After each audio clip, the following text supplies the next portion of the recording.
দুদিনের রাষ্ট্রীয় সফরের প্রথম দিনে ব্যস্ত সময় পার করছেন অস্ট্রেলিয়ার পররাষ্ট্রমন্ত্রী পেনি ওং। বিকেলে পেনি ওং রাষ্ট্রীয় অতিথি ভবন পদ্মায় আসেন পররাষ্ট্রমন্ত্রী ডক্টর হাসান মাহমুদের সাথে বৈঠক করতে। প্রায় ২.৫ ঘন্টা বৈঠক শেষে অস্ট্রেলিয়ার পররাষ্ট্রমন্ত্রী পেনি ওং সাংবাদিকদের জানান, জলবায়ু ও রোহিঙ্গা সংকট সহ দুদেশের অভিন্ন ভাগ্য গড়তে বাংলাদেশের সাথে কাজ করতে চায় অস্ট্রেলিয়া। রোহিঙ্গা সংকট বাংলাদেশের একা সমস্যা নয়, এটি বিশ্বব্যাপী সমস্যা। এছাড়াও জলবায়ু সংকট বাংলাদেশ কখনোই একা সমাধান করতে পারবে না। তাই দুদেশের ভাগ্য করতে আমরা একসাথে কাজ করতে চাই।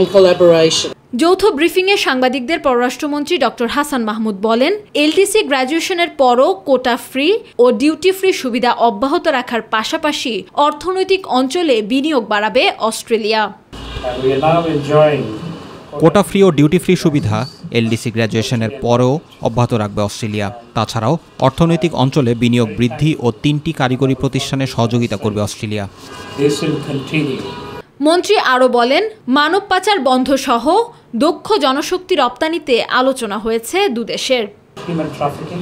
মানব পাচার বন্ধে আমরা দুদেশ একসাথে কাজ করব। পাশাপাশি বাংলাদেশ থেকে দক্ষ জনশক্তি নিতে আগ্রহী অস্ট্রেলিয়া।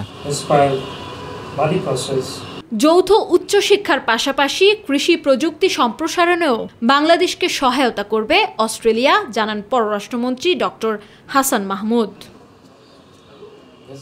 আমেনা হীরা, মাই টিভি, ঢাকা।